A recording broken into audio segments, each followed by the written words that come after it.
حضرت ابراہیم نے جب دین کے لیے نکلے تو جدوجہد کی، گھر کے اندر بھی گھر کے باہر بھی۔ آپ کے والد کا نام طارق ہے، وہ توحید پرست تھے، ایماندار تھے، پرہیزگار تھے۔ آپ کے چچا کا نام آزر ہے، وہ بت پرست تھے، بت بیچا کرتے تھے۔ حضرت سیدنا ابراہیم علیہ السلام جب میدان عمل میں نکلے تو حضرت ابراہیم علیہ السلام نے اپنے گھر سے جہاد شروع کیا، لڑنا پڑا۔ گھر کے اصولوں سے چچا نے جو رواج بنائے ہوئے تھے اس رواج سے ٹکرائے۔ فرمایا میں اپنے گھر کے اندر یہ بت پرستی نہیں ہونے دیں گا۔ چچا کو ایک دفعہ نہیں بار بار 100 دفعہ سمجھایا۔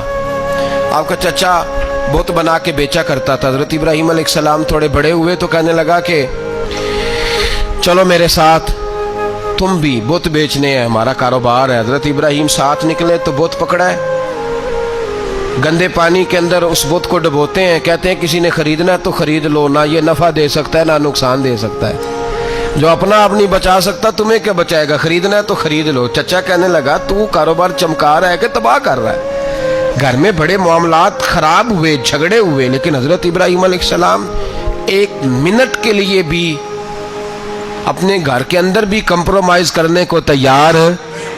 یہ تھوڑا مشکل میں نے پہلو چھیڑ دیا ہے، یہ تھوڑا مشکل پہلو چھیڑ دیا ہے۔ تھوڑا سمجھدار آدمی ہے پر بیوی سے پردہ نہیں کرا سکتا، سیانا ہے، پنچایت کا بندہ ہے، جو اس سے آپ کہیں گے وہ بات یہ سنائے گا، لیکن کہتا ہے نہیں جی میں نے کوشش کر لی ہے۔ کس قسم کی کوشش ہے صاحب، یہ کیسے ہو گیا؟ حضرت ابراہیم علیہ السلام نے گھر کے اندر سے فرمایا نہیں کرنے دوں گا، گھر کے اندر بھی ٹکرائے۔ فرمایا تم جو بھی ہو، پاش پاش کیا چچا کے اصولوں کو، اور باہر جب نکلے تو صرف علاقے کے چیئرمین سے نہیں ٹکرائے، ایم پی ایم این اے وزیر مشیر سے نہیں ٹکرائے، سپر پاور نمرود دنیا کا واحد حکمران تھا اس وقت، دوسرا کوئی حکمران ہی نہیں تھا، اکیلے حکمران سے جا کر ٹکرائے۔ کوئی ساتھ فوج نہیں تھی، کوئی ساتھ ان کے طاقت بظاہر دنیا داری کی کوئی نہیں تھی، پر حضرت ابراہیم جا کے ٹکرائے۔ اور میرے رسول پاک صلی اللہ علیہ وسلم نے سند بیان کی، فرمایا افضل الجہاد کلمۃ الحق عند سلطان الجابر۔ فرمایا سب سے افضل جہاد یہ ہے کہ تو ظالم بادشاہ کے سامنے کھڑے ہو کے حق بات بیان کر دے، یہ سب سے بڑا جہاد ہے، یہ سب سے افضل الجہاد کلمۃ الحق عند سلطان الجابر، سب سے بڑا جہاد۔ حضرت ابراہیم کھڑے ہو گئے، سپر پاور سے ٹکرائے۔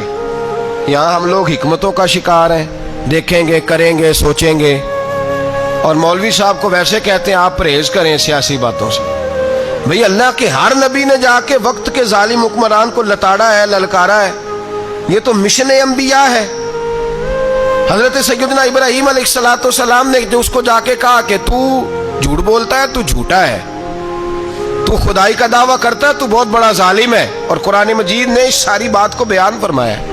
حضرت ابراہیم علیہ السلام سے کہنے لگا میں رب ہوں، تو آپ نے فرمایا میرا رب تو وہ ہے جو زندہ کرتا اور مارتا ہے۔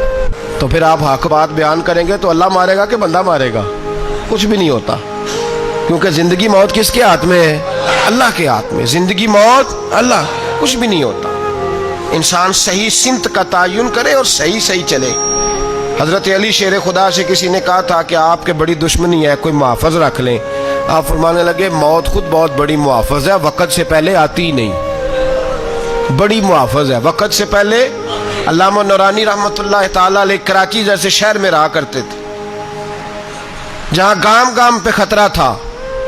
لوگوں نے کہا حضرت اتنے بڑے لیڈر ہو، آپ کی جماعت کی 62 سیٹیں ہوئی قومی اسمبلی میں، ایک ایسا وقت بھی آیا تو کوئی ایک آدمی بندوق والا۔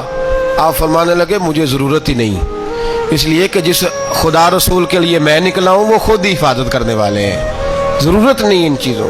تو بھائی حضرت ابراہیم ٹکرائے، اور آپ کا انداز کیا ہے؟ جا کے کہا کہ تو نہیں، خدا وہ ہے جو زندہ کرتا۔ اور اس نے ایک بیوقوفوں جیسی دلیل دی۔ ایک آدمی کو کل پھانسی دینی تھی تو اس کو بلایا، کہنے لگا تجھے کب پھانسی ہے؟ اس نے کہا کل۔ کہنے لگا جا تجھے ذات کیا زندگی دی، اس کو چھٹی دے دی۔ ایک عام آدمی بیچارہ بیٹھا تھا، اس کو پکڑ کے نا کہنے لگا اس کی گردن اڑا دو۔ کہنے لگا دیکھ لو میں بھی زندہ کرتا اور مارتا ہوں۔ وہ جو کل مرنے والا تھا میں نے زندہ کر دیا ہے، اور جس کو پتہ ہی نہیں تھا کہ میں نے مرنا ہے اسے پکڑ کے میں نے مار دیا ہے۔ یہ بیوقوفوں جیسی دلیل ہے۔ حضرت سیدنا ابراہیم علیہ السلام چاہتے تو اسی وقت دلیل توڑ دیتے کہ تو کیا بیوقوفوں جیسی بات کر رہا ہے، اگر تو زندگی دیتا ہے تو مرے ہوئے میں جان ڈال کے دے جس کو تو نے مارا ہے۔ لیکن حضرت ابراہیم نے دیکھا کہ بیوقوف ہے، بیوقوفوں سے بحث نہیں ہوتی، دلیل بدل لی جاتی ہے، ان کی عقل کے مطابق بات کی جاتی ہے۔ حضرت ابراہیم فرمانے لگے میرا رب وہ ہے جو سورج مشرق سے نکالتا ہے اور مغرب میں غروب کرتا ہے، تو اگر رب ہے تو تو مغرب سے نکال کے مشرق میں غروب کر۔ فبہت الذی کفر، کافر لاجواب ہو گیا، اس کے پاس اس چیز کا کوئی جواب نہیں تھا۔ علامہ اسماعیل حقی نے خوبصورت فقرہ لکھا ہے، خوبصورت جان ڈال دی ایک جملہ کہہ کے۔ حضرت سیدنا علامہ اسماعیل حقی رحمۃ اللہ علیہ فرمانے لگے چونکہ نمرود بیوقوفوں جیسی باتیں کر رہا تھا، اگر وہ یہ کہہ دیتا نا کہ میں سورج کو نکالتا ہوں مشرق سے، میں غروب کرتا ہوں معاذ اللہ مغرب میں نکالتا ہوں، تو آپ اپنے رب سے کہیے کہ وہ مغرب سے نکال کے مشرق میں غروب کرے۔ علامہ اسماعیل حقی فرماتے ہیں رب کریم کی آواز قدرت تھی، مالک حضرت ابراہیم علیہ السلام کے اس اگر وہ کہہ دیتا اور حضرت ابراہیم دعا کر دیتے تو رب کریم نے فرشتوں کو تیار بٹھایا ہوا تھا، فرمایا اگر یہ کہہ دے میرے خلیل سے کہ سورج مغرب سے نکال کے مشرق میں غروب کرنا ہے تو تیار رہنا، جس طرح خلیل کہیں گے ویسے ہی کر دیں گے۔ واتخذ اللہ ابراہیم خلیلا، ابراہیم ہمارا دوست جو ہوا، جیسے کہے گا ویسے کر دیں گے۔ حضرت سیدنا ابراہیم علیہ السلام کی باتوں کا جب جواب نہ دے سکا، دلیل نہیں بندہ دیتا، پھر لڑائی کرتا ہے، پھر جھوٹے موٹے اعتراض کرتا ہے۔ دلیل ختم ہوتی ہے تو لوگ ذاتیات پہ اترتے ہیں، کہتے ہیں یہ کھانستا صحیح نہیں، دیکھتا صحیح نہیں، دلیل ختم۔ اب ذاتیات پہ اترے، کہنے لگے مجھے پتہ چلا ہے کہ یہ فلانی جگہ گیا تھا تو وہاں جا کے اس نے اس طرح کیا ہے۔ پھر لوگ ذاتیات پہ اترتے ہیں، جب دلیل کا جواب دلیل سے نہیں دے پاتے پھر ذاتیات پر اتر کر حملے کرتے ہیں۔ حضرت ابراہیم کے دلائل کا جواب نمرود نہ دے سکا تو کہنے لگا کہ اس کو آگ میں ڈال دو۔ قوم گئی ہوئی تھی ساری، آپ نے بات سنی ہوئی ہے، میں نے صرف اشارہ دینا ہے، میلے پہ تو حضرت سیدنا ابراہیم علیہ السلام نے سارے بت توڑ دیے، کلاڑا بڑے بت کی گردن پہ رکھا، واپس آئے کہنے لگے بت کس نے توڑے ہیں؟ تو فرمایا اس سے پوچھ لو جس کی گردن پہ کلاڑا ہے۔ کہنے لگے یہ تو بول ہی نہیں سکتا، تو فرمانے لگے بڑے بیوقوف ہو جو بولتا ہی نہیں، سنتا ہی نہیں، اپنا آپ نہیں بچا سکتا، اس کی پوجا کرتے ہو؟ کہنے لگے پکڑو دلیلیں ختم ہو گئی، اس کو آگ میں ڈالو۔ بہت بڑی حویلی 45 فٹ مربع پہ مشتمل ایک حویلی بنائی گئی اور 45 فٹ اونچی۔ مختلف روایات، علامہ اسماعیل حقی کہتے ہیں کہ 3 مہینے تک نمرود نے کہا کہ اس کے اندر لکڑیاں ڈالو۔ لوگ پوچھنے لگے کتنی دنیا جلانی ہے؟ کہنے لگا بندہ تو ایک جلانا ہے پر بندہ بڑا تگڑا ہے، ایک بندہ۔ 3 مہینے لکڑیاں ڈالی گئیں، اور لوگوں کی جو تہمات ہوتی ہیں نا وہ بڑی عجیب ہوتی ہیں۔ تہمات میں نے بڑی تفصیل سے رمضان المبارک میں گفتگو کی تھی، بدشگونی تہمات لوگ لیتے ہیں، اس وقت بھی لوگ تہمات کا شکار ہو گئے، عقیدہ بگڑ جاتا ہے تو وہ عجیب و غریب باتیں کرنے لگتا ہے، تہمات کا شکار ہو گئے۔ بیبیاں نظر مانتی، میں بیمار ہوں اگر صحیح ہو گئی تو اتنے من لکڑی دوں گی حضرت ابراہیم کی آگ جلانے کے لیے۔ ایک عورت لے کے جا رہی ہے لکڑیاں، تو ایک نیک دل آدمی نے اس سے پوچھا کہاں جا رہی ہو؟ کہنے لگی میں نے منت مانی تھی تو حضرت ابراہیم علیہ السلام کو معاذ اللہ جلانے کے لیے لکڑیاں لے کے جا رہی ہوں۔ تو وہ رب کریم کے بندے کہنے لگے تو ڈھونڈتی رہے گی، تجھے وہ جگہ ملے گی نہیں۔ وہ بی بی کئی مہینے گھومتی رہی، جگہ ہی نہیں ملی جہاں لکڑیاں ڈالنی، ماری گئی۔ تہمات کا شکار ہوئے بہت سارے لوگ، تہمات کا۔ بھائی تہمات دین کے اندر منع ہے، تہمات دین میں کوئی نظر ماننا، کوئی کسی بزرگ کے مزار پہ جا کے سالے ثواب کے لیے کوئی چیز ماننا، یہ تو درست ہوا، لیکن غیر شرعی نظریں مان لینا کہ میں آگ کے گرد چکر لگاؤں گا، میں جناب وہاں جا کے یہ والا تماشا کروں گا، میں دھاگا باندھوں گا، میں رسا کاٹوں گا، میں وہاں گندے ہو سے پانی پیوں گا، ان کی شریعت اجازت، یہ تہمات ہیں، بدشگونی ہے، دین میں ان کی کوئی گنجائش آپ